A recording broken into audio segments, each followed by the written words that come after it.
Hello friends, नमस्ते, आदाब, सत श्री अकाल। मैं प्रोफेसर दत्तात्रेय गोरखे आप सभी का फिर से एक बार स्वागत करता हूँ आपके चहेते शो में जिसका नाम है रीड विथ मी। चलिए कुछ अच्छा सुनते हैं। Earlier to this episode we have completed few of the audio books which includes Ikigai, the Japanese secret to long and happy life, followed by Inner Engineering, a yogi's guide to joy, then how to take back control of your life, then power of your subconscious mind, then how to think and grow rich. Like that, many audiobooks we have completed so far. If you have missed any of the audiobook, what you can do, you can find the link of that audiobook in the description box and you can have that learning. Or else you can visit the channel and you might receive the number of or numerous audiobooks at your service. And for further detailed instructions and notification regarding our new audiobook release, please do subscribe to our channel and press the bell icon so that you will not miss any notification regarding our new audiobook upload. In today's episode, we are going to read a very special book whose power is given in the book, which is entitled as Think and Grow Rich, as well as the power of your subconscious mind. And the most of the principles which are given in this book, the power of positive thinking, are covered in those two books. Still, in order to master the things which are given in these books, we will go through this book which is entitled as The Power of Positive Thinking, which is written by Norman Vincent Peale. This is a very short book. Let us get ahead with the special episode on this, The Power of Positive Thinking. Let us get started. The Power of Positive Thinking, which is written by Norman Vincent Peale. About the author, Norman Vincent Peale, often called the Minister to Millions, was a senior minister at the historic Marble Collegiate Church in New York City for 52 years. Dr. Peale and his wife, Ruth Stafford Peale, founded Guidepost in 1945, an interfaith ministry dedicated to helping people from all walks of life achieve their personal and spiritual potential. Previously, in 1940, they founded Peale Center for Christian Living, which is dedicated to continuing Dr. Peale's legacy of positive thinking and faith. In 1995, the two organizations merged and Peale Center is now the outreach division of the Guidepost. Dr. Peale wrote 46 books, including the classic bestseller The Power of Positive Thinking, which has demonstrated that a change in a person's attitude will change his life or her life. Throughout his life, Dr. Peale emphasized the individual's ability to overcome life's problems and seize its opportunities through faith in God and belief in oneself. He proved this in his own life. Although he was a minister of the gospel and believed in God, he didn't always believe in himself. As he matured from a shy boy into manhood, his faith led him to the conviction that God has placed a portion of his power in all of us. He reasoned that if this was the case, then each of us was capable of doing great things, so he wholeheartedly embraced the Bible as an infallible guide for creative living. This was Dr. Peale's message. If you believe that the power of God within you is equal to any of life's difficulties, then a rewarding life will be yours. This book includes introduction, first believe in yourself, a peaceful mind generates power, how to have constant energy, try prayer power, how to create your own happiness, expect the best and get it, I don't believe in a defeat, how to break the worry habit, power to solve personal problems, when vitality sages try this health formula, how to get people to like you, prescription for heart attack, how to draw upon that higher power, the power of positive thinking. Let us go ahead with introduction.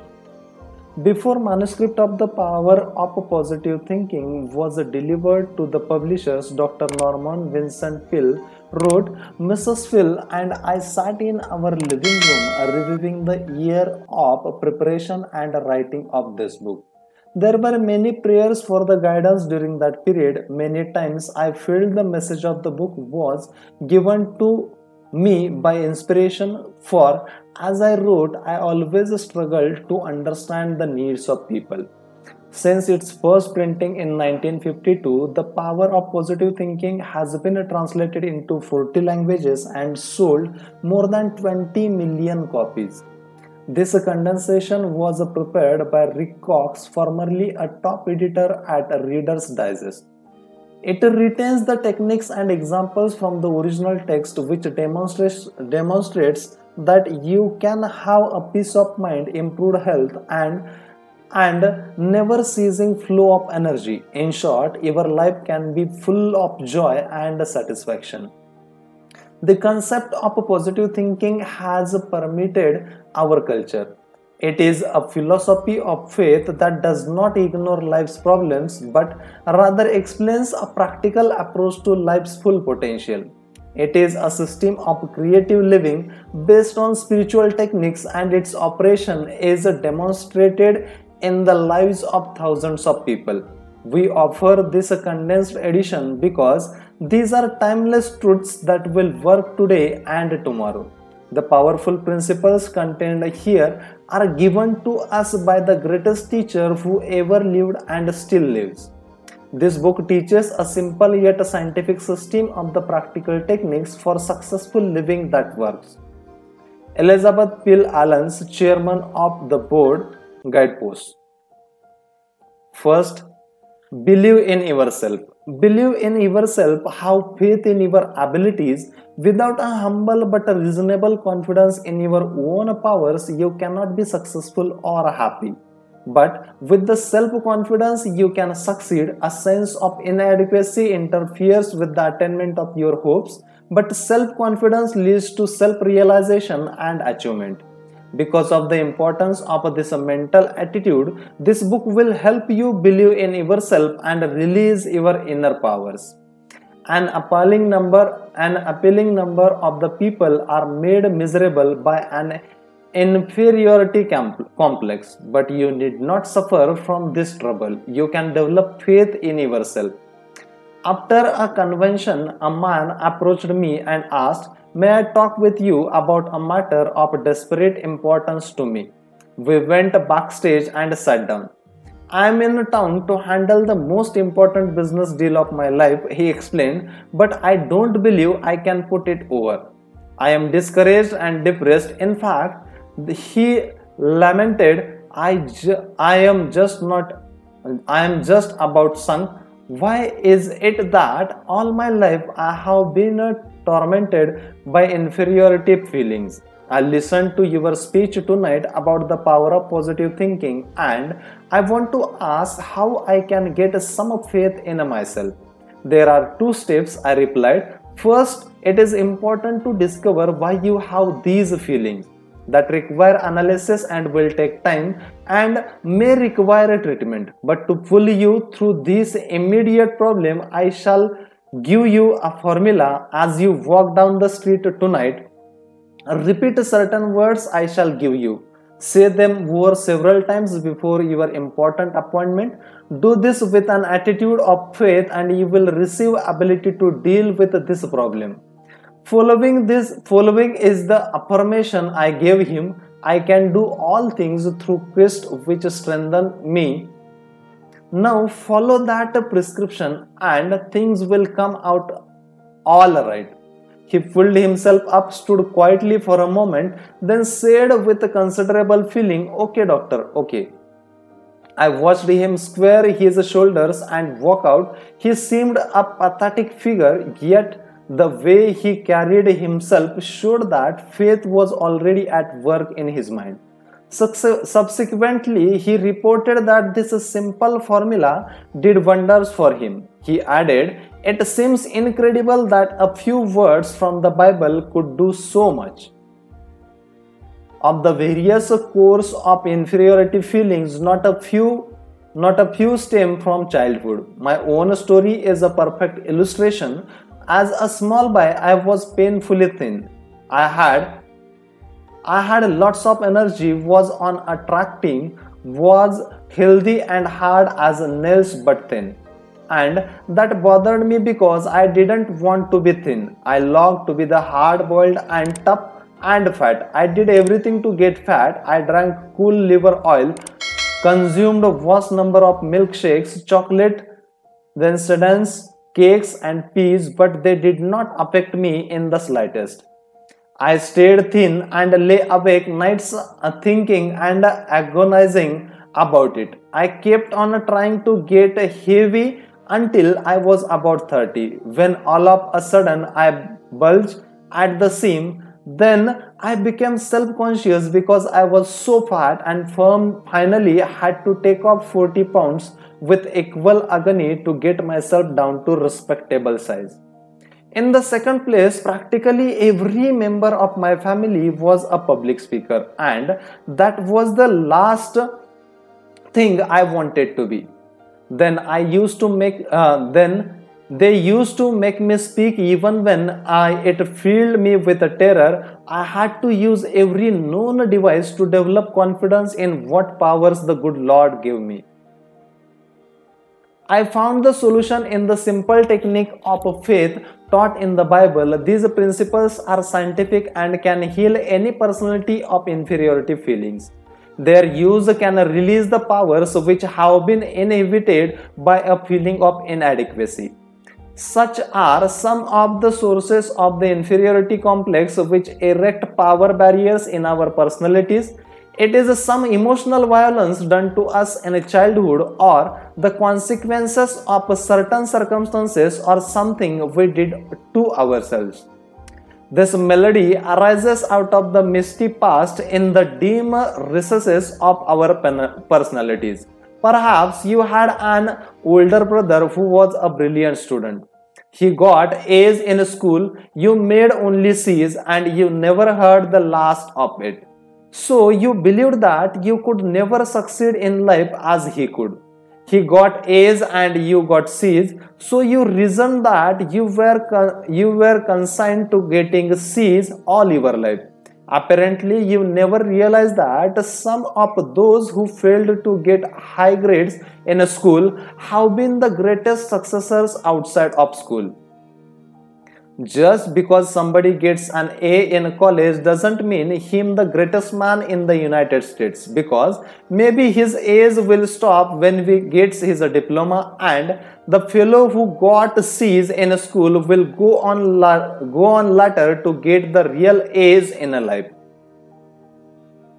The greatest secret for eliminating the inferiority complex, which is another term for profound self-doubt, is to fill your mind with faith, develop tremendous faith in God, and that will give you realistic faith in yourself. The acquiring of dynamic faith is accomplished by prayer, by reading the Bible, and by practicing its faith techniques. Go to a competent spiritual advisor and let him teach you how to have faith. The ability to possess and utilize faith must be studied and practiced to gain perfection. To build up feelings of self-confidence, practice suggesting confidence concepts to your mind.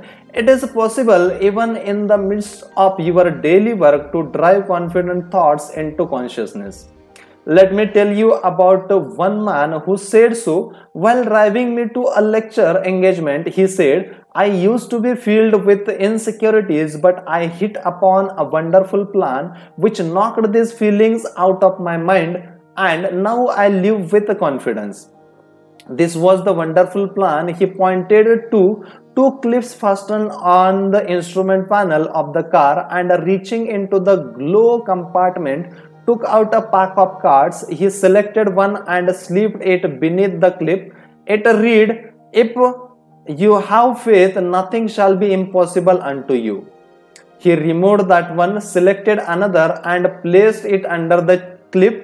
This one read, if God be for us, who can be against us?"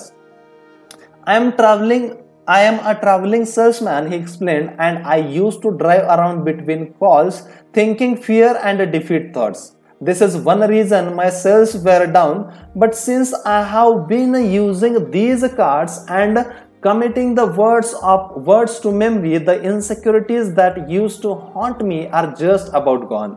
Instead of thinking thoughts of defeat and ineffectiveness, I think thoughts of faith and courage. It is wonderful the way this method has changed me. It has helped me my business too. This man's plan is a wise one. By filling his mind with affirmations of God, he had put an end to his sense of insecurity. His potential powers were set free. Lack of self-confidence apparently is one of the great problems besetting people today. In an university, a survey was made of 600 students in psychology courses. The students were asked to state their most difficult personal problem. 75% listed lack of confidence. It can safely be assumed that the same large proportion is true of the population generally. Everywhere you encounter people who are inwardly afraid, who shrink from life, who suffer from a deep sense of inadequacy and insecurity, who doubt their own powers. Deep within themselves, they mistrust their ability to meet responsibilities or to grasp opportunities. Always they are beset by the vague and sinister fear that something is not going to be quite right. They do not believe that they have it in them to be what they want to be, and so they try to make themselves content with something less than that of which they are capable. Thousands upon thousands go crawling through life on their hands and knees, defeated and afraid, and in most cases such frustration of power is unnecessary. The blows of life, the accumulation of difficulties, the multiplication of problems tend to sap energy and leave you spent and discouraged. In such a condition, the true status of your power is often obscured, and a person yields to a discouragement that is not justified by the facts. It is vitally essential to reappraise your personality assets. Dr. Carl Menninger, the famous psychiatrist, once said, attitudes are more important than facts. What that psychiatrist said? Attitudes are more important than facts. That is worth repeating until its truth grips you. Any facts facing us, even the most hopeless, is not as important as our attitude towards that fact. You may permit a fact to overwhelm you mentally before you start to deal with it. On the other hand, a confident thought pattern can modify or overcome the fact. So, if you feel that you are defeated and have lost confidence in your ability to win, sit down, take a piece of paper and make a list not of factors that are against you, but of those that are for you. If you or I think constantly of the forces that seem to be against us, they will assume a formidable strength they do not possess. But if you mentally visualize and affirm and reaffirms your assets, you will rise out of any difficulty. Your inner powers will reassert themselves and, with the help of God, lift you to victory. A sure cure for lack of confidence is the thought that God is actually with you and helping you. This is one of the simplest teachings in a religion, namely that Almighty God will see you through. No other idea is so powerful in developing self-confidence as this simple belief when practiced. To practice it simply affirms, God is with me, God is helping me, God is guiding me. Spend several minutes each day visualizing His presence. Then practice believing that affirmation. Go about your business on the assumption that what you have affirmed and visualized is true. Affirm it, visualize it, believe it, and it will actualize itself. The release of a power which this procedure stimulates will astonish you. Let us get ahead with chapter number 2. A peaceful mind generates power. At a breakfast in a hotel dining room, one man complained of a sleepless night. He had tossed and turned and was about as exhausted as when he retired. Guess I would better stop watching the news before going to bed, he observed. I tuned in last night and got an ear full of trouble.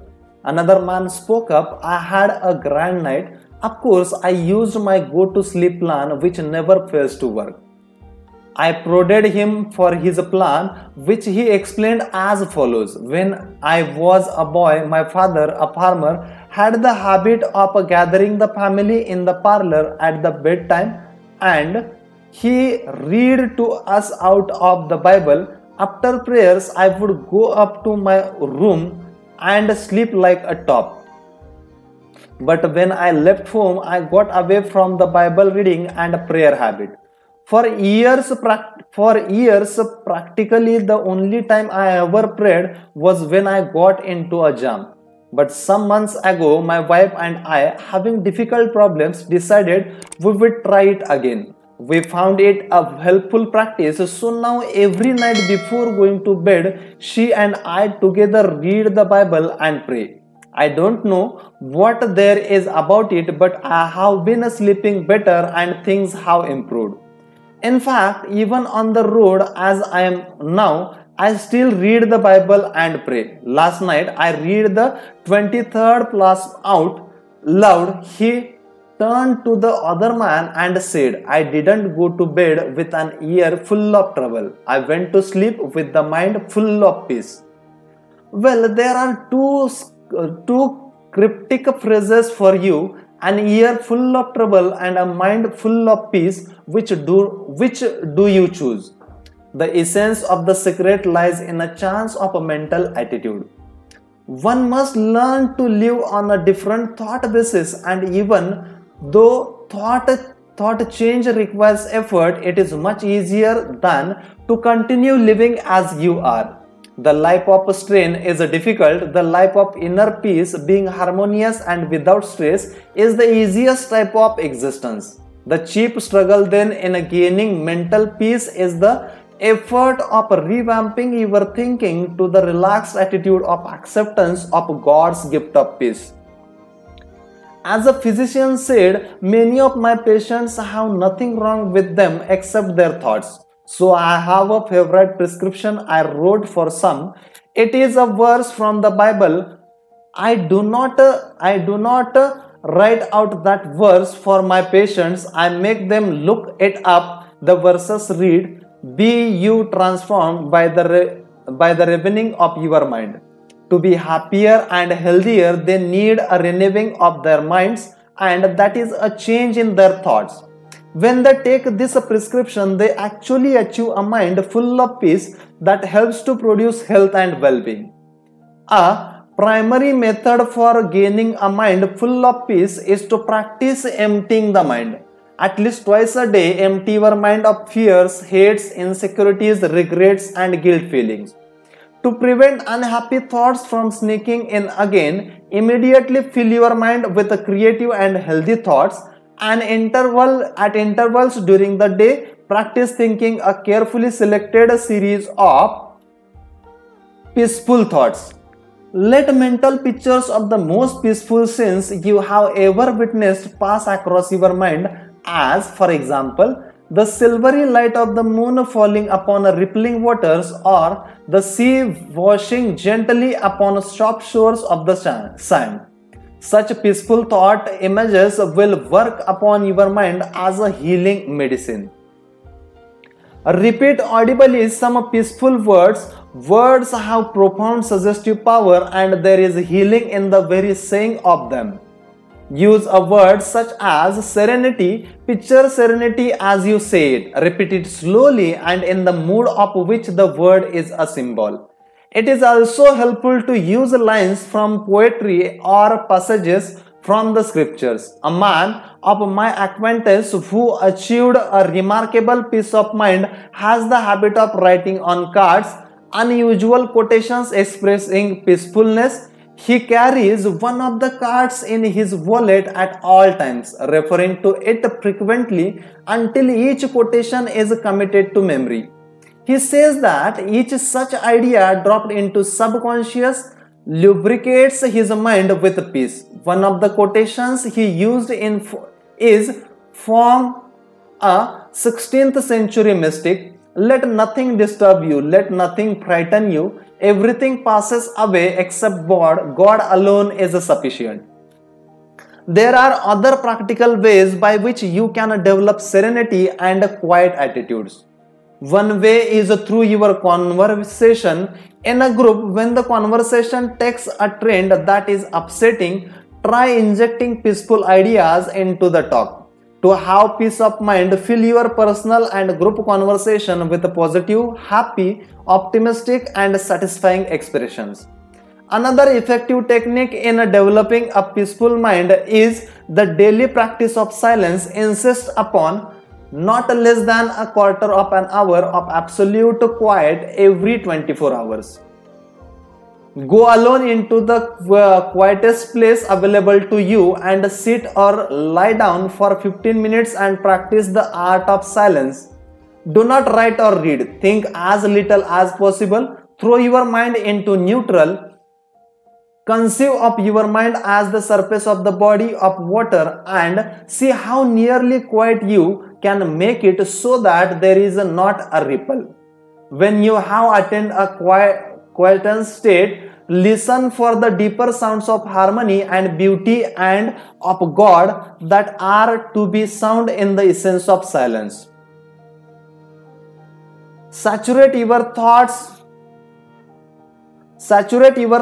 with a peaceful experience, peaceful words and ideas, and ultimately you will have a storehouse of peace producing experiences to which you may turn for refreshment and a renewal of your spirit. It will be a vast source of power. Let us get ahead with chapter number 3. How to have constant energy. How we think, we feel has a definite effect on how we actually feel physically. If your mind tells you that you are tired, and the body mechanism, the nerves and the muscles accept the fact. If your mind is intensely interested, you can keep on at an activity indefinitely. Religion functions through our thoughts. In fact, it is a system of thought disciplines. By supplying attitudes of faith to the mind, it can increase energy. It helps you to accomplish prodigious activity by suggesting that you have ample support and resources of power. A friend in Connecticut, an energetic man full of vitality and vigor, says that he goes to church regularly to get his batteries recharged. His concept is sound. God is the source of all energy in the universe: atomic energy, electrical energy, and spiritual energy. Contact with God establishes within us a flow of the same type of energy that recreates the world and that renews springtime every year.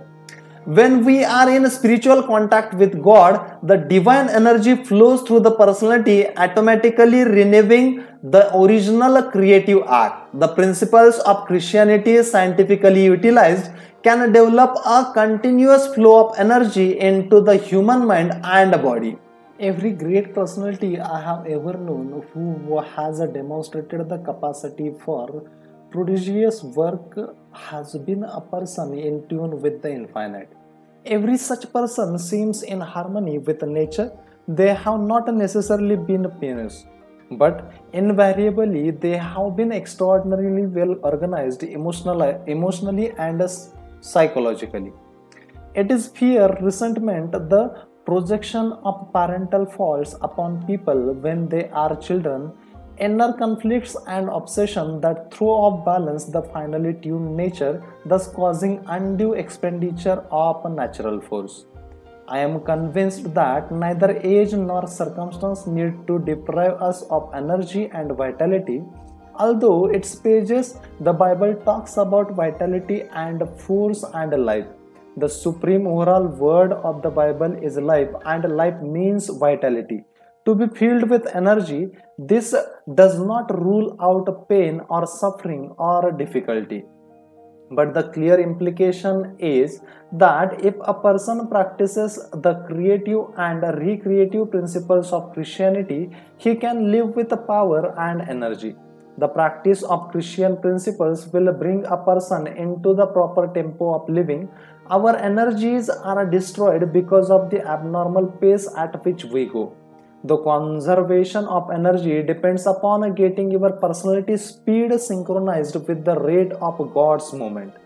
God is in you. If you are going at one rate and God at another, you are tearing yourself apart. When we become attuned to God's rhythm, we can develop a normal tempo within ourselves and energy flows freely. To get into the time synchronization of Almighty God, go out some warm day and lie down on the earth. Get your ears close down to the ground and listen. You will hear the sound of the wind in the trees and the murmur of insects, and you will discover that there is in all these sounds a well-regulated tempo. You cannot get that tempo by listening to traffic in the city streets,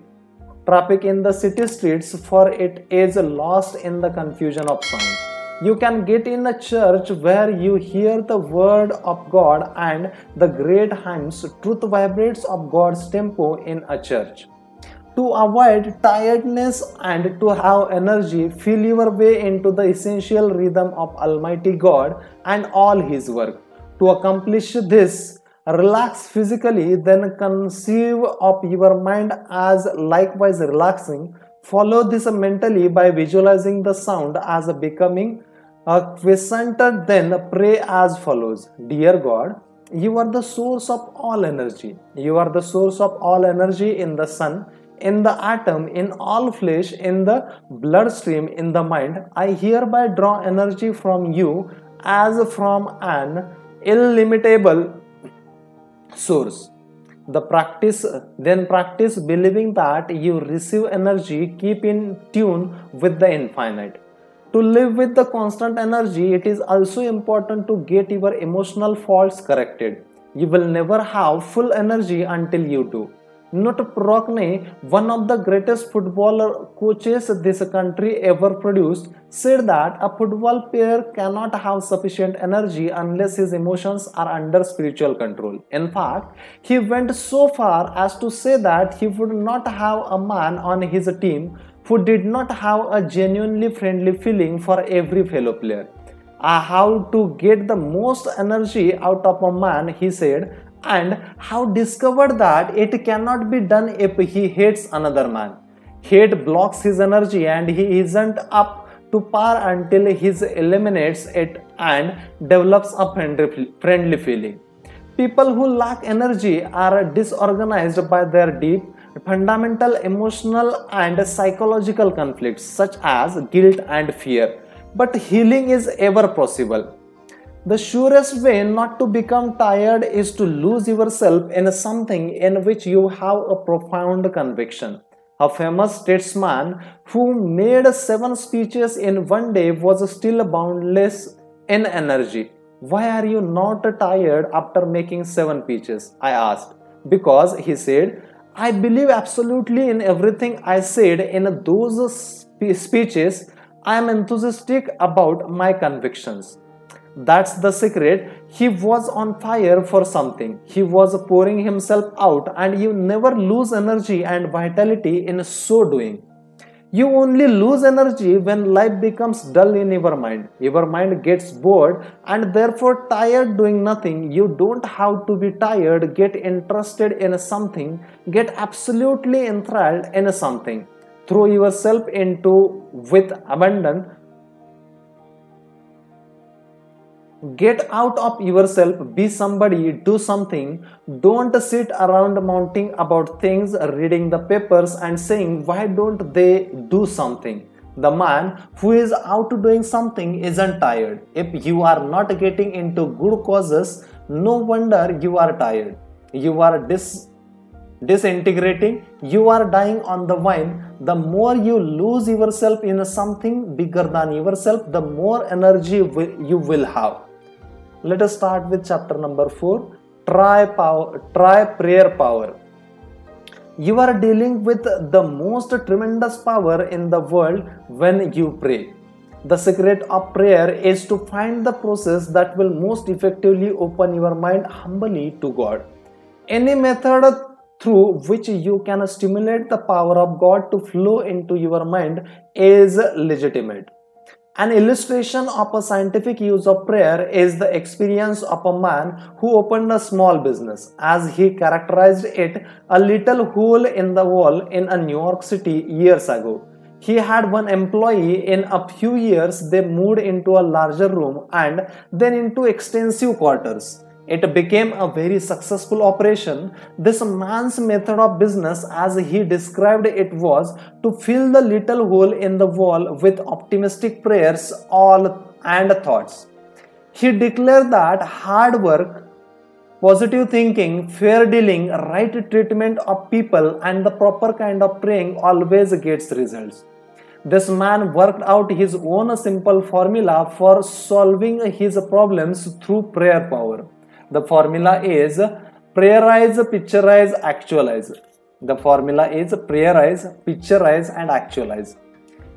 By prayerize, my friend meant a daily system of creative power. When a problem arose, he talked it over with God simply and directly in prayer. Moreover, he conceived of God as being with him in his office, in his home, on the street, in his automobile, always nearby as a partner.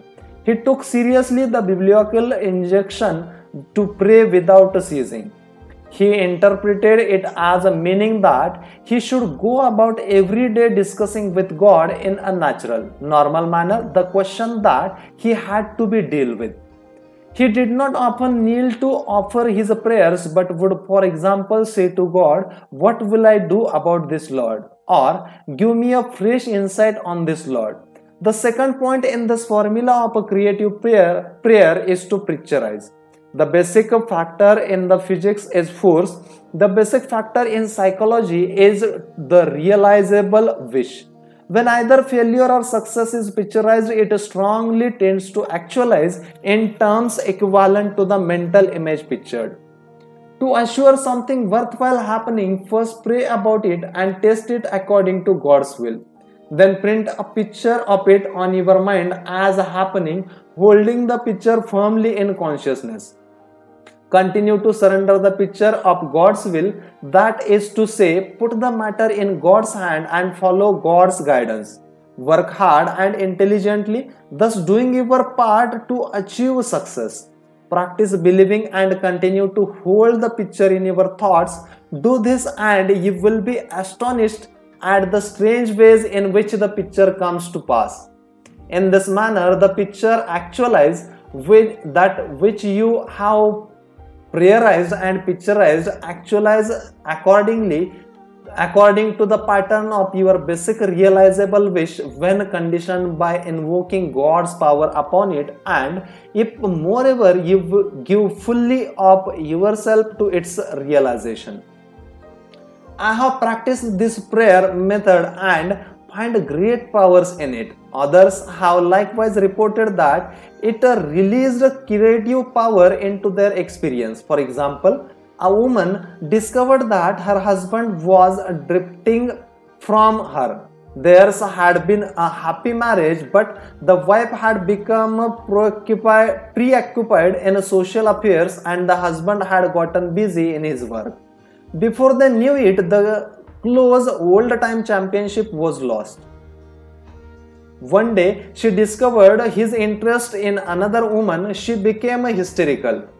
She consulted her minister, who instructed her how to pray and to picturize. He also advised her to hold a mental image of the restoration of the old-time championship, to visualize the goodness in her husband and to picturize a restored harmony between the two of them.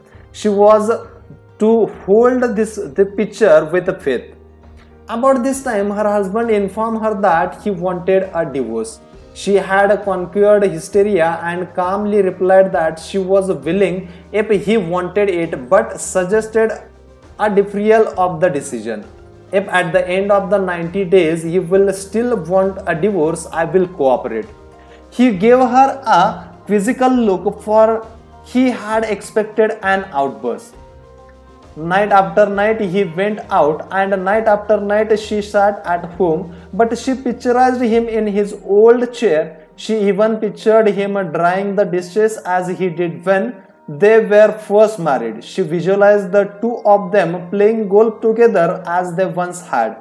She maintained this picture with a steady faith, and one night there he actually sat in his chair. Occasionally he would be gone, but more and more nights he sat in his chair.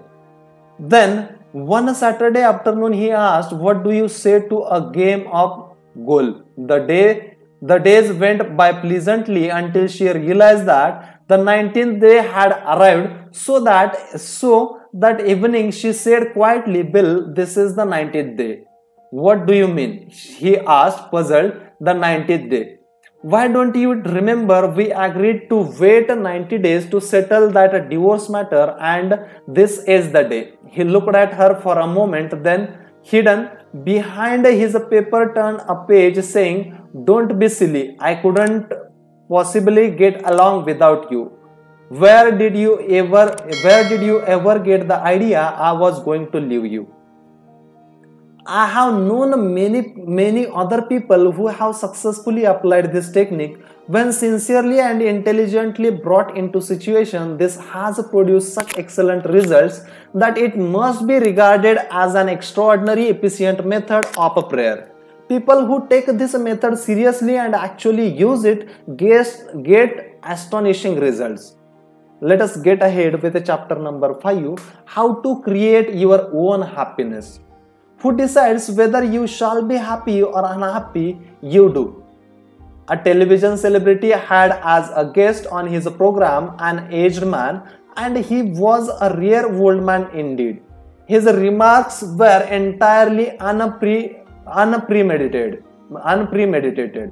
They simply bubbled up out of the personality that was radiant and happy. And whenever he said anything, it was so naive, so apt that the audience roared with laughter. They loved him, impressed the celebrity, enjoyed the situation with the others. Finally, he asked the old man why he was so happy. "You must have a wonderful secret of happiness," he suggested. "No," replied the old man, "I haven't any great secret. It's just as plain as the nose on your face. When I get up in the morning, I have two choices: to be happy or unhappy. I just choose to be happy."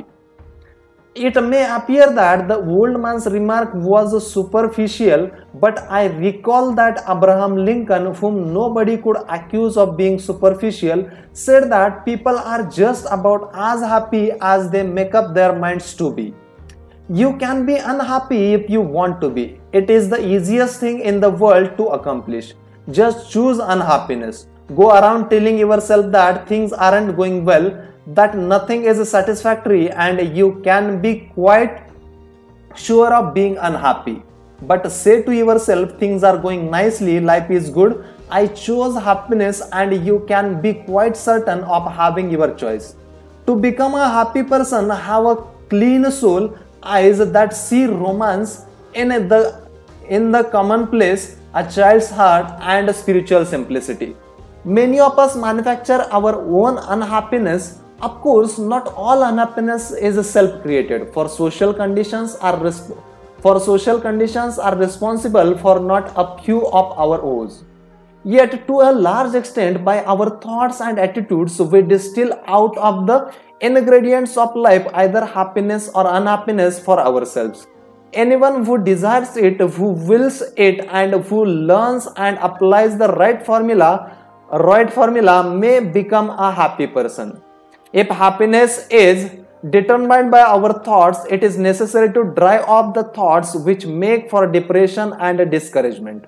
This can be done first by simply determining to do it, and secondly by utilizing an easily employed technique which I have suggested to a businessman. This man's principal trouble was in his depressed thought pattern. He needed as infusion of light and faith. So rather boldly I said, if you want to feel better and stop being miserable, I can give you something that will fix you up. What can you do? He snorted. Are you a miracle worker? No, I replied, but I can put you in touch with a miracle worker who will drain off that unhappiness of yours and give you a new slant on life. I mean that, I concluded as we separated. Apparently, this businessman became curious, for he got in touch with me later and I gave him a little book of mine called Thought Conditioners. It contains 40 health and happiness producing thoughts. In such as it is a pocket-sized booklet, I suggested that he carry it for easy consultation and that he drop one of the suggested thought in his mind every day for 40 days. I further suggested that he commit each thought to memory and that he visualize this healthy thought sending a quitting and healing influence through his mind. I assured him that if he would follow this plan, these healthy thoughts would drive off the diseased thoughts that were sapping his joy, energy, and creative ability. He had his doubts, but he followed my directions. After about 3 weeks, he called me on the telephone and shouted, "Boy, this sure works. It is wonderful. I have snapped out of it and I wouldn't have believed it possible. Tomorrow when you arise, say out loud 3 times this one sentence. This is the day which the Lord hath made. We will rejoice and be glad in it." Only personalize it and say, "I will rejoice and be glad in it." Repeat it in a strong, clear voice and with a positive tone and emphasis. While dressing or getting breakfast, say aloud a few such remarks as, "I believe I can successfully handle all problems that will arise today. I feel good physically, mentally and emotionally.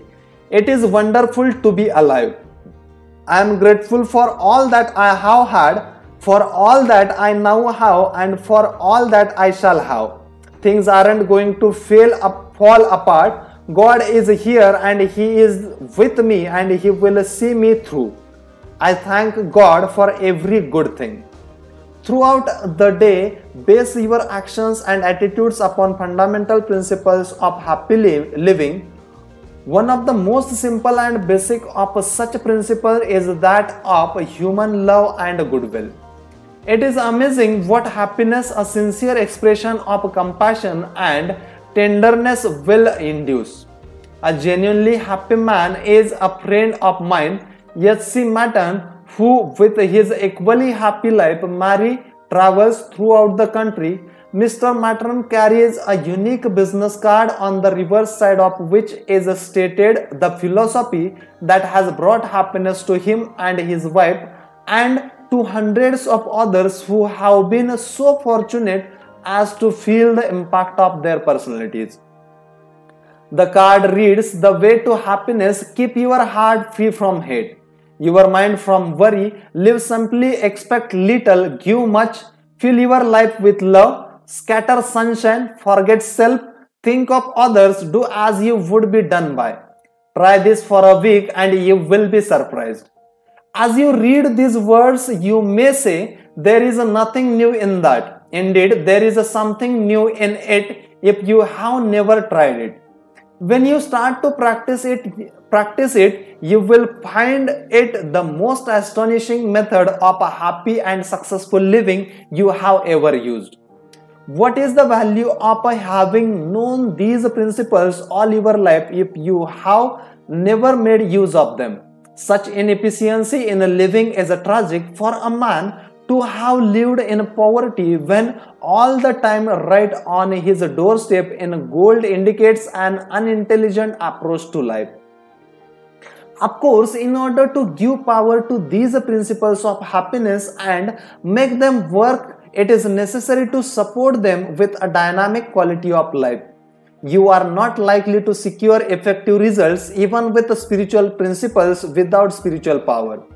When one experiences a dynamic spiritual change inwardly, success with happiness producing ideas becomes extraordinarily easy.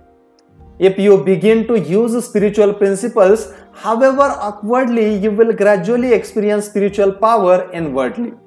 This will give you the greatest surge of happiness you have ever known. It will stay with you too as long as you live a God-centered life. Let us get ahead with chapter number 6. Expect the best and get it. William James, the famous psychologist, said, "Our belief at the beginning of a doubtful undertaking is the one thing and that ensures the successful outcome of your venture. When you expect the best, you release a magnetic force in your mind which by a law of attraction tend to bring the best to you. This does not mean that by believing you are necessarily going to get everything you want or think you want. Perhaps that would not be good for you. When you put your trust in God, He guides your mind so that you do not want things that are not good for you. But it does not mean that when you learn to believe that which has seemingly been impossible moves into the area of possible. Every great thing becomes for you a possibility." A famous trapeze artist was instructing his students how to perform on the high trapeze bar. Finally, having given full explanation in this skill, he told them to demonstrate their ability. One student, looking up at the insecure perch upon which he must perform, was suddenly filled with fear. He froze completely. He had a terrifying vision of himself falling to the ground. He couldn't move a muscle, so deep was his fright. "I can't do it," he grasped. The instructor put his arm around the boy's shoulder and said, "Son, you can do it, and I will tell you how." Then he made one of the wisest remarks I have ever heard. He said, "Throw your heart over the bar and your body will follow." Throw your heart over the bar and your body will follow. Copy that sentence, write it on a card and put it in your pocket. Better still, write it on your mind and you will really want to do something with life. It's packed with power, that sentence. Throw your heart over the bar and your body will follow. Heart is the symbol of creative activity. Fire the heart with where you want to go and what you want to be. Get it too deeply fixed in your subconscious that you will not take no for an answer. Then your entire personality will follow where your heart leads. Throw your heart over the bar means to throw the spiritual essence of your over the bar, and your material self will follow in the victory grew thus pioneered by your faith inspired mind. Accept the best, not the worst, and you will attain your heart's desire. Whenever you have a bar, that is to say a barrier in front of you, stop, close your eyes, visualize everything that is above the bar and nothing that is below it. Then imaginatively throw your heart over that bar and see yourself as being given lifting power to rise above it. Believe that you are experiencing this upthrust of force. You will be amazed at the lifting force you will receive. You can overcome by obstacle. You can achieve the most tremendous things by faith power. And how do you develop faith power? Saturate your mind with the great words of the Bible. If you will spend 1 hour a day reading the Bible and committing its great passages to memory, allowing them to recondition your personality, the change in you and in your experience will be little short of miraculous. Read the New Testament, select a dozen of the strong statements about faith and memorize each one. Say them over and over, especially just before going to sleep. In a time, they will modify your thought pattern. This process will change you into a believer, into an expector, and thus you will become an achiever. You will have new power to get what God and you decide you really want from life. This is not some theory that I have thought up. It is taught by the most reliable book known to man, generation after generation, no matter what develops in the way of knowledge and science. The Bible is read by more people than any other book. Humanity rightly has more confidence in it than any other document ever written. And the Bible tells us that faith power works wonders. The most powerful force in human nature is the spiritual power technique taught in the Bible. Very absolutely, the Bible emphasizes the method by which a person can make something of himself: belief, positive thinking, faith in God, faith in the other people, faith in yourself, faith in life. This is the essence of the technique it teaches. If thou canst believe, it says, all things are possible to him that believeth. If you have faith, nothing shall be impossible unto you. According to your faith, be it unto you. Believe, so it drives home the truth that faith moves mountains. A woman compelled by adversity to go into sales work undertook to demonstrate vacuum cleaners from house to house. She took a negative attitude towards herself and her work. She knew she was going to fail. She feared to approach a house even though she came for a requested demonstration. She believed that she could not make the sale. As a result, she failed in a high percentage of her interviews. One day, she called upon a woman who evidenced consideration beyond an average. To this customer, the saleswoman poured out her tale of defeat and powerlessness. The other woman listened patiently, then said quietly, if you expect failure, you will get failure. But if you expect to succeed, I am sure you will succeed. And she added, I will give you a formula which I believe will restyle your thinking, give you new confidence, and help you to accomplish your goals. Repeat this formula before every call, believe in it, and then marvel at what it will do for you. This is it. If God be for us, who can be against us? If God be for us, who can be against us? But change it by personalizing it so that you can say, if God be for me, who can be against me? God realizes that you want security and support for your little children and yourself, and by practicing the method I suggest, you will be given power to get what you want. She learned to approach each house expecting to make a sale, affirming and picturizing positive, not negative results. As the saleswoman employed this principle, she acquired new courage, new faith, and deeper confidence in her own ability. Now she declares, God helps me sell vacuum cleaners, and who can dispute it? It is a well-defined and authentic principle that what the mind profoundly expects, it tends to receive. Perhaps this is true because what you really expect is what you actually want. Unless you really want something sufficiently to create an atmosphere of positive factors by your dynamic desire, it is likely to elude you. If with all your heart, that is the secret. If with all your heart, that is to say, if with the full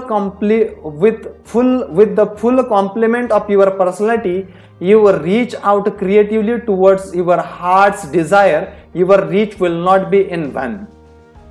At least 10 times every day affirm, I expect the best and with the God's help will attain the best.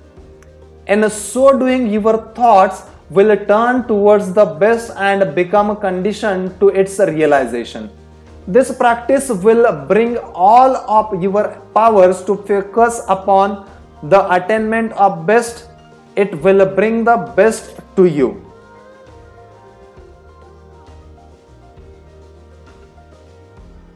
Let us get ahead with chapter number 7. I don't believe in a defeat.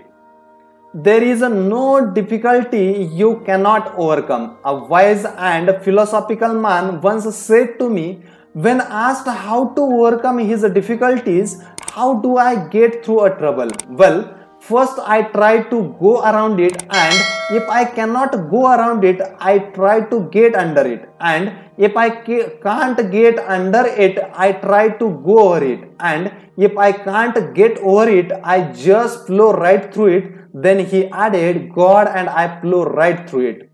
An effective method of making your mind positive in a character is to eliminate certain expressions of thought and speech, which we may call the little negatives.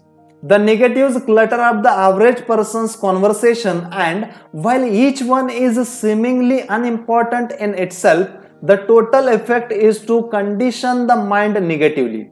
When this thought of little negatives first occurred to me, I began to analyze my own conversational habits and was shocked by what I found. I was making such statements as, I am afraid I will be late, or I wonder if I have a flat tire, or I don't think I can do that. These are little negatives to be sure, and a big thought is of course more powerful than a little one. But it must never be forgotten that mighty oaks from the little acorns grown, and if many little negatives clutter up your conversation, they are bound to seep into your mind. It is surprising how they accumulate in force, and beyond you know it, they will grow into big negatives. So I determined to root those little negatives out of my conversation. I found that the best way to eliminate them was deliberately to say a positive word about everything. When you keep asserting that things are going to work out well, good results do occur.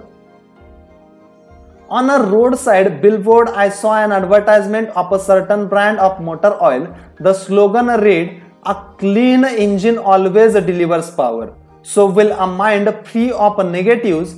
Therefore, flush out your thoughts, give yourself a clean mental engine, remembering that a clean mind, even as a clean engine, always delivers power.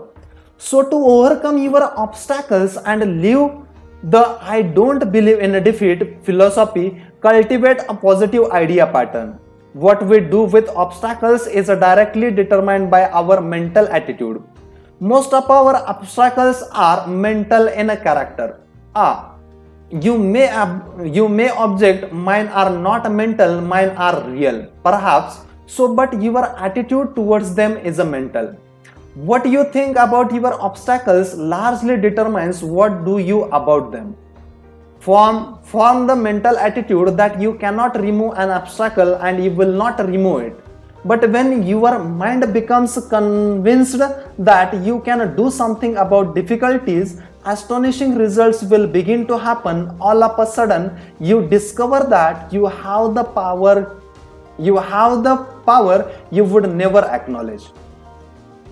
I played golf with a man who was not only an excellent golfer but a philosopher as well.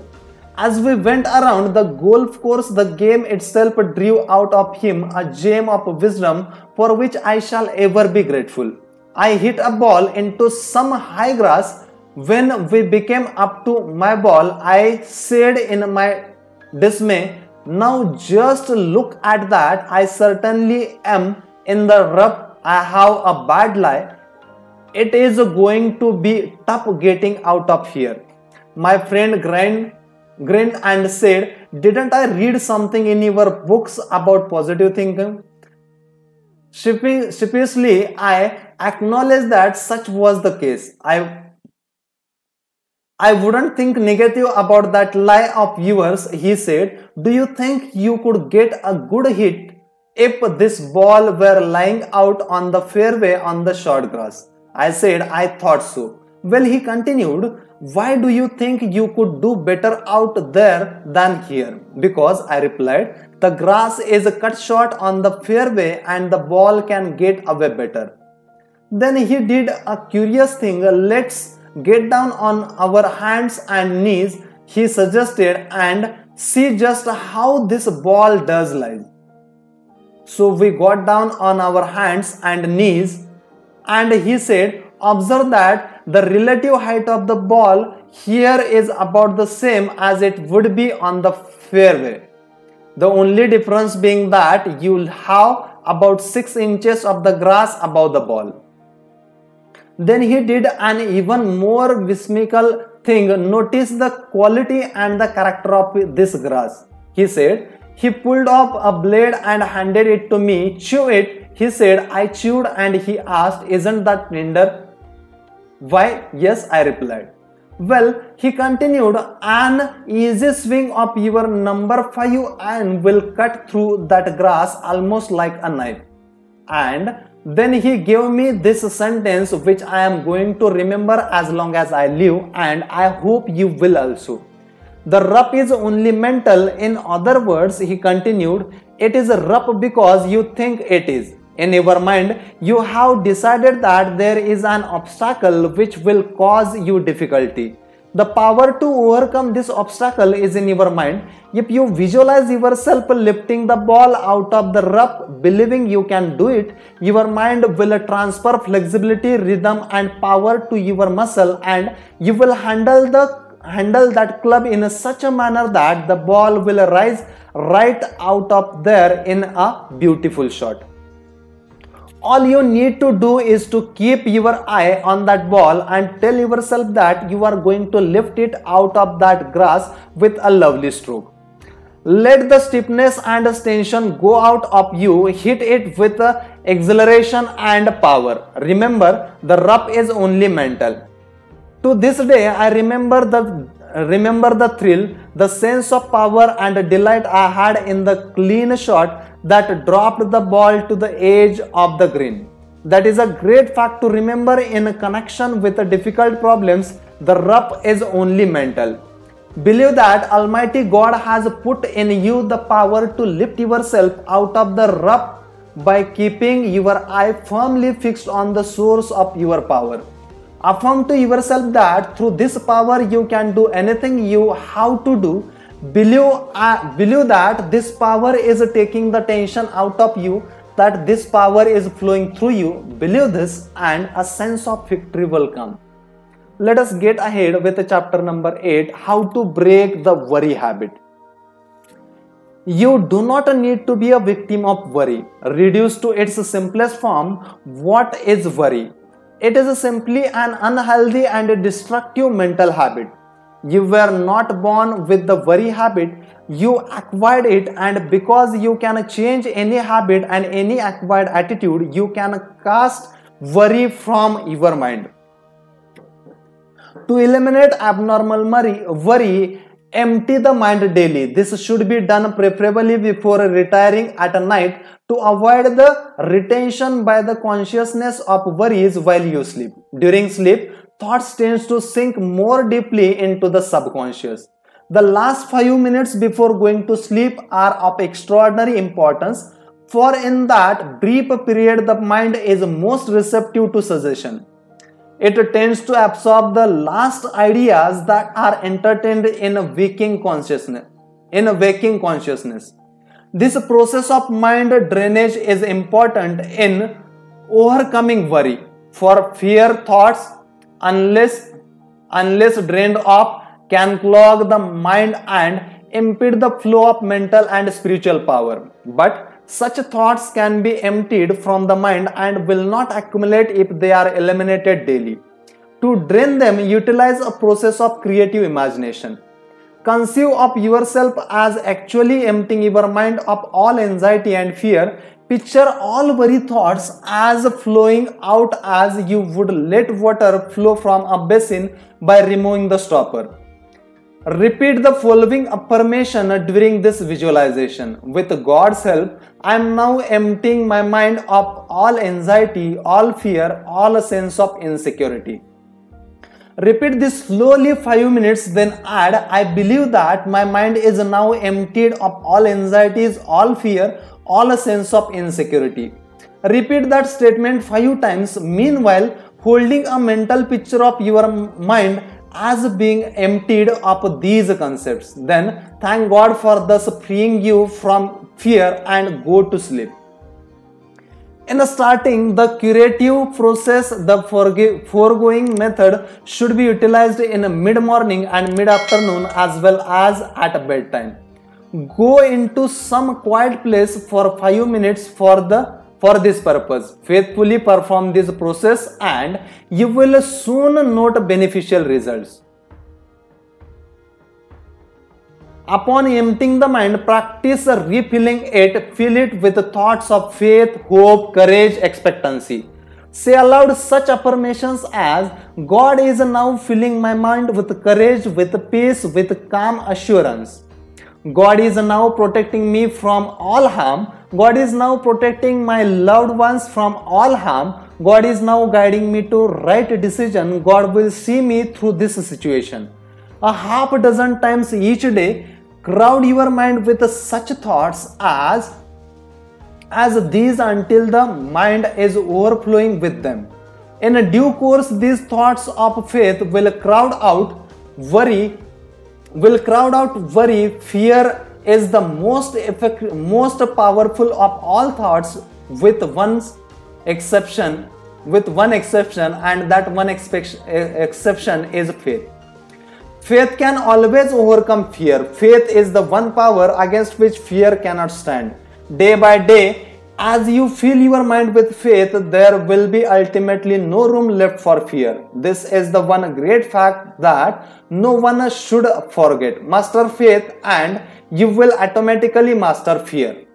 So the process is empty the mind and cauterize it with God's grace and practice filling your mind with faith and you will break the worry habit. Once the best illustrations of this strategy against worry was a scheme developed by a businessman. He was a tremendous worrier. In fact, he was getting himself into a bad state of nerves and ill health.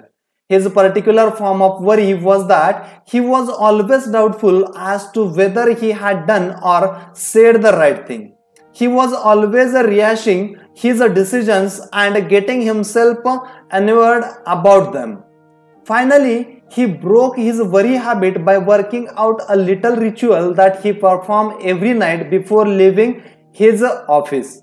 He reached up and tore off the calendar page for that particular day, rolled it into a ball and dropped that day into the wastebasket.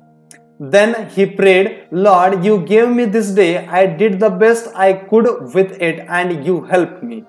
And I thank you. I made some mistakes. That was when I didn't follow your advice and I am sorry about that. Forgive me, but I had some successes too and I am grateful for your guidance. But now, Lord, mistakes or successes, the day is over and I am through with it and I am giving it back to you. Amen. Perhaps that isn't an orthodox prayer, but it proved to be an effective one. He dramatized the finishing of the day and he set his face to the future, expecting to do better the next day. By this method, this man's sign of omission and commission gradually lost their hold on him. He was released from the worries that accumulated from his yesterdays. In this technique, this man was practicing one of the most effective anti-worry formulas, which is described in these words, but this one thing I do, forgive those things which are behind and reaching forth unto those things which are before. I press towards the mark for those prize of the high calling of God in Christ Jesus. To break the worry habit, try this worry breaking formula. First step, say to yourself, worry is just a very bad mental habit and I can change any habit with God's help. Second step, first thing every morning before you arise, say out loud, I believe 3 times. Third step, pray using this formula. I place this day, my life, my loved ones, my work in the Lord's hands. Whatever happens, whatever results, if I am in the Lord's hands, it is the Lord's will and it is good.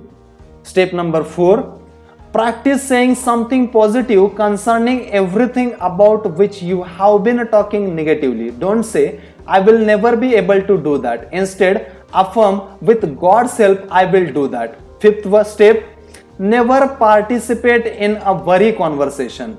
Sixth step, mark every passage in the Bible that speaks of faith, hope, happiness, glory, and radiance. Commit each to memory, say them over and over again until these creative thoughts saturate your subconscious mind. Then the subconscious will return to you what you have given it, namely optimism, not worry. Step number 7, cultivate friendship with hopeful people. Surround yourself with friends who think positive, faith-producing thoughts and who contribute to a creative atmosphere. This will keep you re-stimulated with faith attitudes. Step number 8, see how many people you can help to cure their own worry habit. In helping another to overcome worry, you get greater power over it within yourself. And finally, step number 9, every day of your life, conceive of yourself as living in partnership and companionship with Jesus Christ.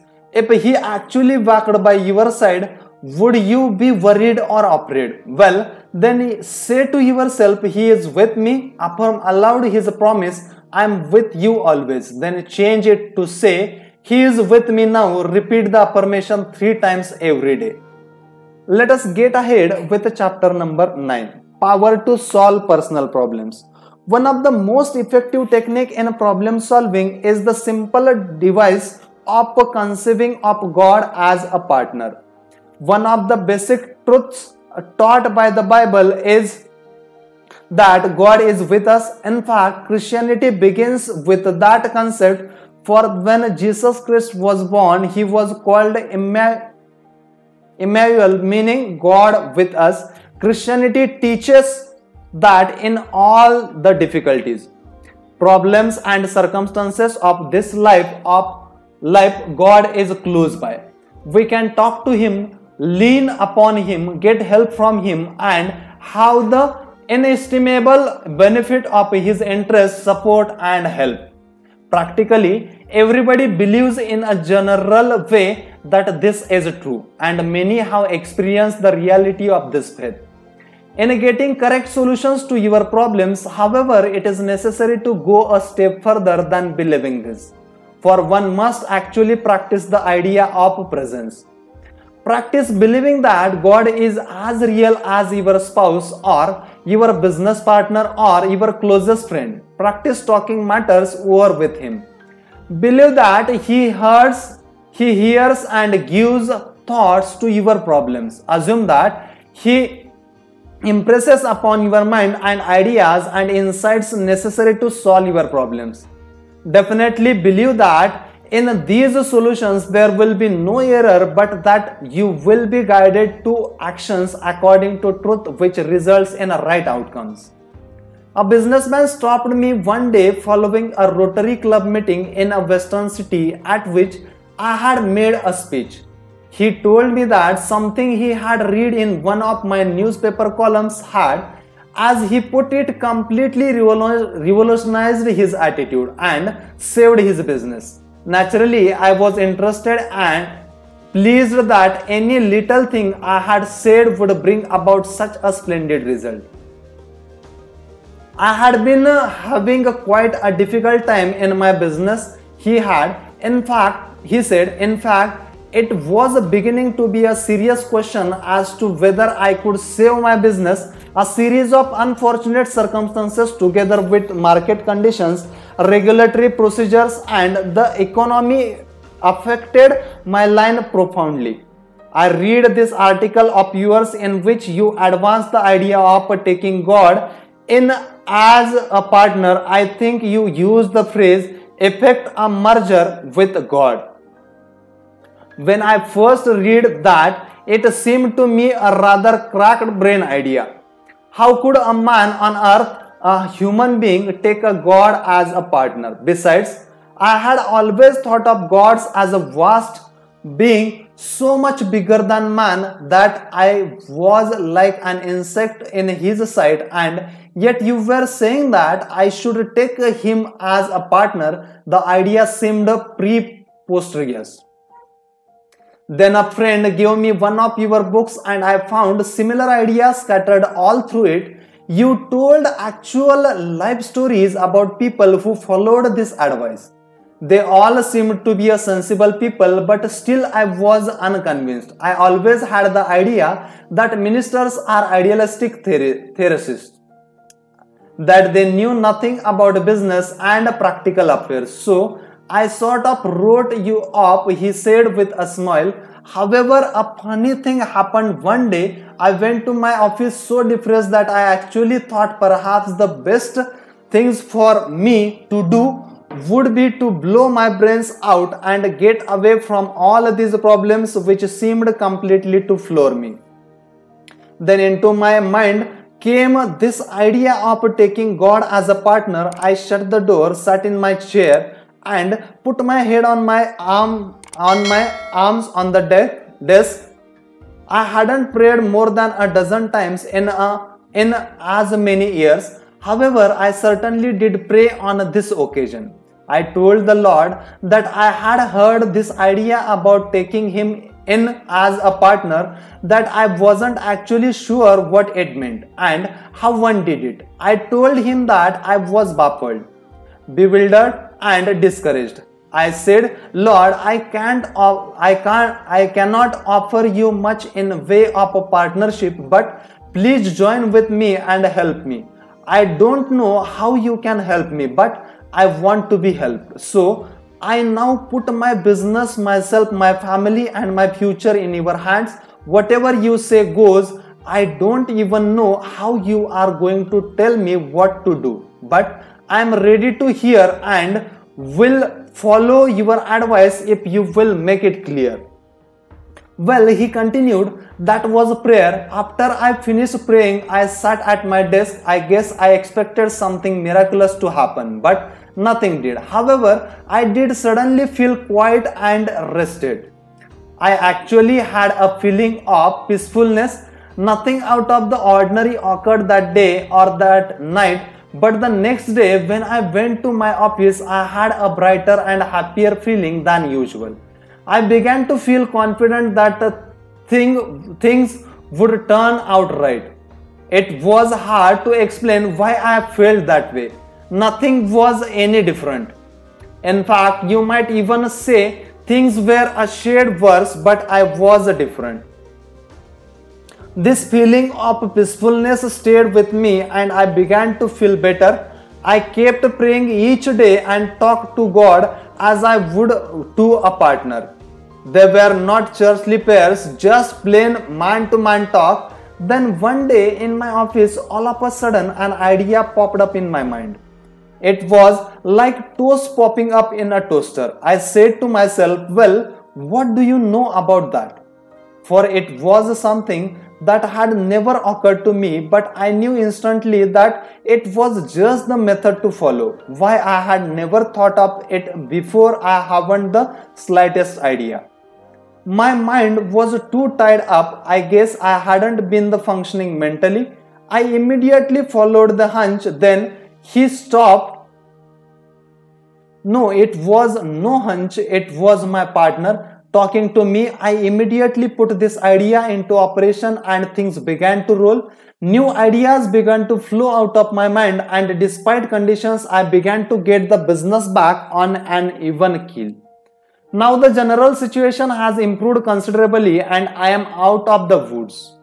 Then he said, I don't know anything about preaching or about writing books, but let me tell you this, wherever you get a chance to talk to businessmen, tell them that if they will take God as a partner in their business, they will get more good ideas than they can ever use, and they can turn those ideas into assets. I don't merely mean money, he said. Although a way to get a good return on your investment, I believe, is to get God-guided ideas, but tell them that the God partnership method is the way to get their problems solved right. This incident is just one of many similar demonstrations of the law of a divine-human relationship working itself out in a practical affairs. I cannot emphasize too strongly the effectiveness of this technique of problem solving. It has producing amazing results in many cases. Let us get ahead with chapter number 10, when vitality sages try this health formula. Dr. Franklin of the University of Colorado Medical School maintains that one-third of all cases of illness in general hospitals are clearly organic in nature, and onset, one-third are a combination of emotional and organic, and one-third are clearly emotional. Dr. Flanders Donner, author of Mind and Body, says it is not a question of whether an illness is physical or emotional, but how much of each. Every thoughtful person who has ever considered the matter realizes that the doctors are right when they tell us the resentment, hate, grudges, ill will, jealousy, then vindictiveness are attitudes which produces ill health. Have a fit of anger and experience for yourself that sinking feeling in your stomach. Chemical reaction in the body are set up by emotional outbursts that results in feelings of ill health. Should these be continued either violently or in a simmering state over a period of time, the general condition of the body will deteriorate. In speaking of a certain man whom we both knew, a physician told me that the patient died of grudges. The physician actually felt that the deceased passed away because of long-held hatred. He did his body such damage that his resistance was lowered, the doctor explained, so that when a physical malady attacked him, he did not possess the stamina and renewing force to overcome it. He had undermined himself physically by the malignancy of his ill will. If you are under par, honestly ask yourself if you are harboring any ill will or resentment or grudges, and if so, cast them out without delay. They do not harm to the person against whom you hold these feelings, but every day and every night of your life they are eating at you. Many people suffer poor health not because of what they eat, but from what is eating them. Emotional ills turns your body against itself, sapping your energy, reducing your efficiency, causing deterioration in your health, and of course, the siphon of your happiness. And yet people still think that when the Bible tells you not to hate or to get angry, that it is theoretical advice. The Bible is not theoretical, it is our greatest book of wisdom. It is filled with practical advice on living and on health. Anger, resentment, guilt makes you sick. Modern physicians tells us, which proves once again that the most up-to-date book on personal well-being is the Holy Bible. Neglected by so many people and regarded by them as purely a religious book, and certainly as one that is not practical. No wonder more copies are read than all other books. That is because in this book we discover not only what is wrong with us but how to correct it as well. Since irritation, anger, hate and resentment have such a powerful effect in producing ill health, what is the antidote? Obviously, it is to fill the mind with attitudes of goodwill, forgiveness, faith, love and the spirit of imperturbability. And how is that accomplished? Following are some practical suggestions. They have been used successfully by many, counter-attacking especially the emotion of anger. A constant application of these suggestions can produce feelings of well-being. First principle, remember that anger is an emotion and an emotion is always warm and even hot. Therefore, to reduce an emotion, cool it. And how do you cool it? When a person gets angry, the first tend to clench, the voice rises in a stridency, muscles tense and body becomes rigid. Psychologically, you are poised for fight, underline shouts, adrenaline shoots through the body. This is the old caveman hangover in the nervous system, so deliberately oppose the heat of this emotion with coolness. Freeze it out deliberately by an act of will. Keep your hands from the clenching, hold your fingers out straight, deliberately reduce your tone, bring it down to a whisper. Remember that it is difficult to argue with a whisper. Slump in a chair or even lie down if possible. It is difficult to get mad lying down. Step number 2 or principle number 2. Anger expresses the accumulated whims of multitude of minor irritations. These irritations, each rather small in itself, having gathered force by reason of the one being added to the other, finally blaze forth in a fury that often leaves us abashed at ourselves. Therefore, make a list of everything that irritates you, no matter how inconsequential it may be or how silly each is. List it just the same. This will dry up the tiny revolts that feed the great river of anger. Principle number 3. Every time you feel anger, say, it isn't worth it to spend $1,000 worth of emotion on a 5-cent irritation. Fourth principle, when a hard feeling situation arises, get it straightened out as quickly as possible. Go to someone you trust and pour it out to him until not a vestige of it remains within you. Then forget it. Principle number 5. Pray for the person who has hurt your feelings. Continue this until you feel the malice fading away. Sometimes you may have to pray for quite a while to get that result. A man who tried this method told me that he kept account of the times he needed to pray until the grievance left and peace came. It was exactly 64 times. He literally prayed it out of his system. This is positively guaranteed to work. Let us get ahead with chapter number 11, how to get people to like you. We might as well admit it, we want people to like us. If someone says, I don't care whether people like me or not, he is not telling the truth. A poll was taken among some high school students on the question, what do you most desire? By overwhelming majority, the students voted that they wanted to be popular. The same urge is in older people. I must warn you that you will never get everybody to like you. There is a quirk in human nature whereby some people won't like you.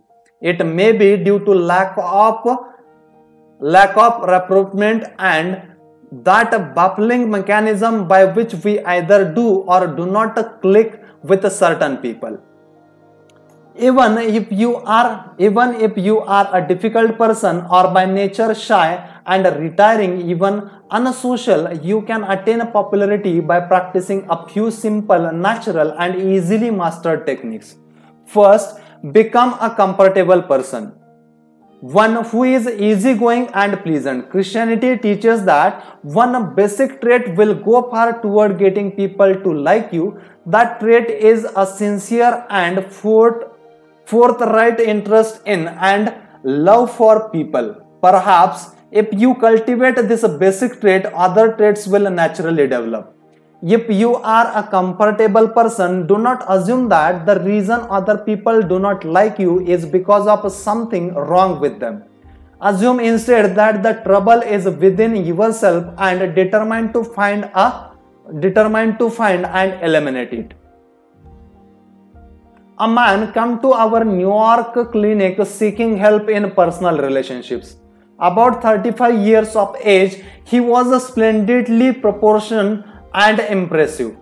It was surprising that people would like him, but he outlined an unhappy set of circumstances to illustrate his dismal failure in human relationships.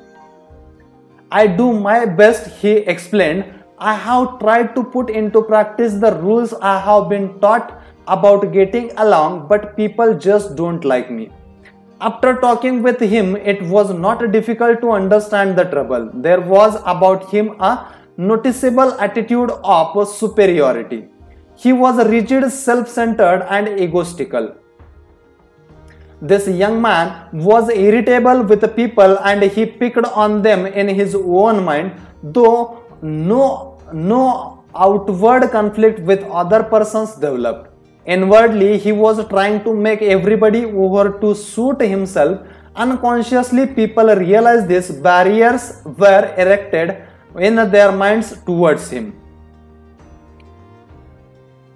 Since he was being unpleasant to people in his thoughts, it followed that he was less than warm in his personal attitudes. He was suffering from self-love, a cheap cure for which is the practice of love for others. He was bewildered and baffled then when we outlined his difficulty, but he was sincere and practiced the suggested techniques for the developing love of others. It required some fundamental changes, but he succeeded. One method suggested was that at night before retiring, he was to picture mentally each person he had met during the day as he thought each face up before him. He was to think a kindly thought about that person. Then he was to pray for each one. The first person outside the family whom this man saw in the morning was the elevator man in his apartment house. He had not been in the habit of saying anything to him beyond good morning. Now he took the time to chat with the elevator man. He asked him about his family and his interest. He actually began to like the elevator operator, and in turn the elevator man, who had formed a pretty accurate opinion of the young man, began to revise his views. They established a friendly relationship, so the process went from person to person. One day, the young man said to me, I have found that the world is filled with interesting people and I never realized it before. When he made that observation, he proved that he was losing himself, and when he did that, as the Bible so wisely tells us, he found himself. In losing himself, he found himself and lots of new friends besides. People learned to like him. Learning to pray for people was important in his rehabilitation. For when you pray for anyone, you tend to modify your personal attitude toward him. You lift the relationship to a higher level. The best in the other person begin to follow out toward you as your best flows towards him. In the meeting of the best in each, a higher unity of understanding is established. Granted, some people are by nature more likable than others. Nevertheless, a serious attempt To know any individual will reveal qualities within him that are admirable, even lovable. A man had the problem of conquering feelings of irritation towards person with whom he associated. For some people, he had a profound dislike. They irritated him intensely, but he conquered these feelings by making an exhaustive list of everything he could possibly admire about each person who annoyed him. Daily he attempted to add to this list. He was surprised to discover that people whom he thought he did not like proved to have many pleasing qualities. In fact, he was at a loss to understand how he ever disliked them. Of course, while he was making these discoveries about them, they in turn were finding likable qualities in him. Another factor in getting people to like you is to practice building up the ego of other persons. Whomever you help to build up and become a better, stronger, finer person will give you his undying devotion. Build up as many people as you can. Do it unselfishly. Do it because you like them and because you see possibilities in them. Do this and you will never lack for friends. You will always be well thought of. Build people up and love them genuinely. Do them good and their esteem and affection will flow back towards you. Let us get ahead with chapter number 12, Prescriptions for Heartache. Please give me a prescription for heartache. This curious request was made by a man who had been informed by his doctor that his feelings of disability were not of a physical nature. His trouble lay in an inability to rise above sorrow. He was suffering from an ache in his personality as a result of grief. His doctor advised him to secure spiritual consultation and treatment. So, continuing to use the terminology of medicine, he repeated his question: is there a spiritual prescription which will reduce my constant inner suffering? I realize that sorrow comes to everyone and I should be able to meet it the same as others. I have tried my best, but I find no peace. Again, he said with a sad, slow smile, give me a prescription for heartache. There is indeed a prescription for heartache. One element in the prescription is physical activity. The sufferer must avoid the temptation to sit and brood. A sensible program which substitutes physical activity for such fruitless brooding reduces the strain on the area of mind where we reflect, philosophize, and suffer mental pain. Muscular activity utilizes another part of the brain and therefore shifts the strain and gives relief. Whatever the character of your heartache, one of the first steps is to resolve to get back into the mainstream of the life's activities. Take up your old associations, form new ones, get busy walking, riding, swimming, playing, get the blood to coursing through your system. Lose yourself in some worthwhile project, fill your days with a creative activity and emphasize the physical aspect of activity. Employ healthy mind relieving business, but be sure that it is of a worthwhile and constructive nature. Superficial escapism through favorism activity, as for example parties and drinkings, merely deadens pain temporarily and does not heal. An excellent and normal release from headache is to give way to grief. It is natural to cry when pain or sorrow comes. This is a relief mechanism provided in the body by Almighty God and should be used. A good cry is a release from headache. I should warn, however, that this mechanism should not be used unduly nor allowed to become habitual. Should that happen, it partakes of the nature of abdominal grip and could become a psychosis. I receive many letters from people whose loved ones have died. They tell me that it is difficult for them to go to the same places they were in the habit of frequenting together, or to be with the same people with whom they associated as a couple or as a family. Therefore, they avoid the old-time places and friends. I regard this as a serious mistake. A secret of curing heartache is to be as normal and natural as possible. This does not imply disloyalty or indifference. This policy is important in avoiding a state of abnormal grip. Normal sorrow is a natural process, and its normality is evidential by the ability of individual to return to his usual pursuits and responsibilities and continue therein as formerly. The deeper remedy for heartache, of course, is the curative comfort supplied by trust in God. Inevitably, the basic prescription for heartache is the turn to God in an attitude of faith and empty the mind and heart to Him. Perseverance is the act of spiritual self-emptying will finally bring healing to the broken heart.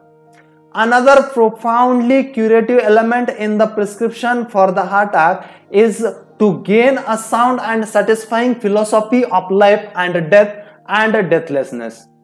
For my part, when I gained the unshakable belief that there is no death, that all life is indivisible, that the here and the hereafter are one, that time and eternity are inseparable, that this is one unobstructed universe, then I found the most satisfying and convincing philosophy of my entire life. This philosophy will not ward off the sorrow which comes when a loved one dies and physical earthly separation ensues. But it will lift and dissipate grief. It will fill your mind with a deep understanding of the meaning of these inevitable circumstances, and it will give you a deep assurance that you will have not lost your loved ones. Live on this faith and you will be at peace, and the ache which leave your heart. Mr. H.B. Clarke, an old friend of mine, was for many years a construction engineer, his work taking him into all parts of the world. He was of a scientific turn of mind, a quite restrained, factual and unemotional type of man. I was called one night by his physician, who said that he did not expect him to live but a few hours. His heart action was slow and blood pressure was extraordinarily low. There was no reflex action at all. The doctor gave no hope. I began to pray for him, as did others. The next day his eyes opened, and after a few days he recovered his speech. His heart action and blood pressure returned to normal. After he recovered strength, he said, "At some time during my illness, something peculiar happened to me. I cannot explain it. It seemed that I was a long distance away. I was in the most beautiful and attractive place I have ever seen. There were lights all about me. Beautiful lights. I saw faces dimly revealed, kind faces they were, and I felt peaceful and happy. In fact, I have never felt happier in my life." Then the thought came to me, I must be dying. Then it occurred to me, perhaps I have died. Then I almost laughed out loud and asked myself, why have I been afraid of death all my life? There is nothing to be afraid of in this. Hallucination, a dream, a vision? I do not believe so. I have spent too many years talking to people who have come to the age of something and had a look across, who unanimously have reported beauty, light and peace to have any doubt in my own mind. Read and believe the Bible as it tells about the goodness of God and the immortality of the soul. Make prayer and faith the habit of your life. Learn to have real fellowship with God and with Jesus Christ. As you do this, you will find a deep conviction welling up in your mind that these wonderful things are true indeed. So in this faith, which is a sound, substantial and rational view of life and the eternity, you have the prescription for heartache. Let us get ahead with chapter number 13, how to draw upon that higher power.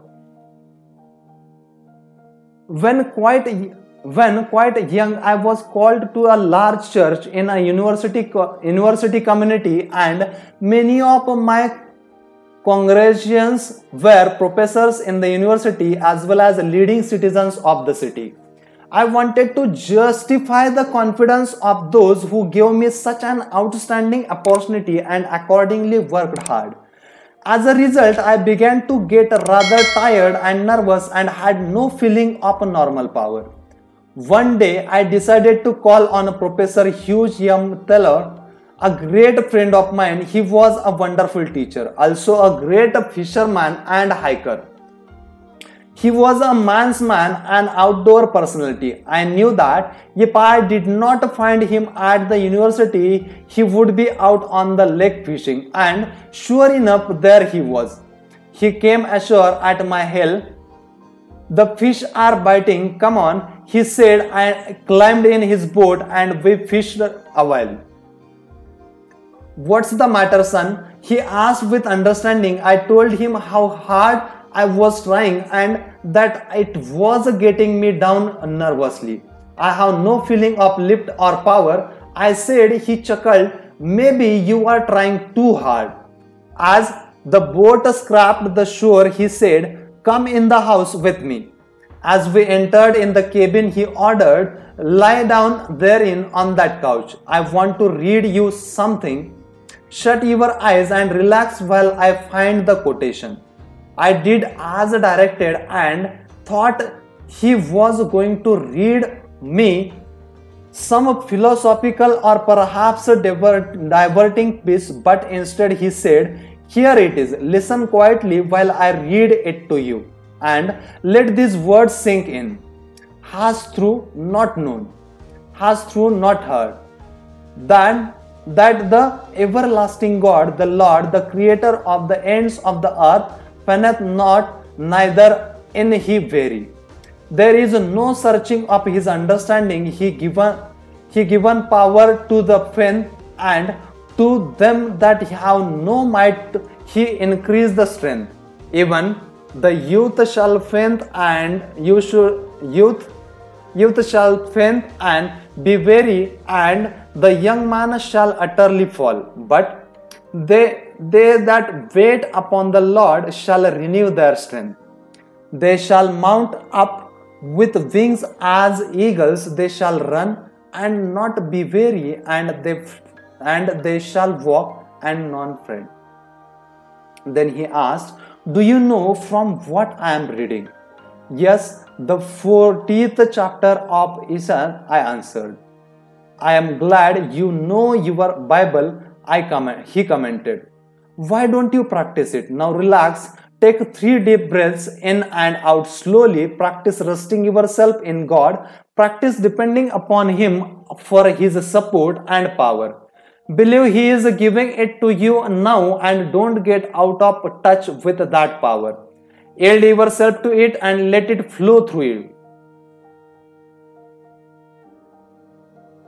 Give your job all you have got. Of course, you must do that, but do it in a relaxed and easy manner, like a batter in a big league ball game. He swings the bat easy like and doesn't try to knock the ball out of the park. He just does the best he can and believes in himself because he knows that he has lots of reserve power.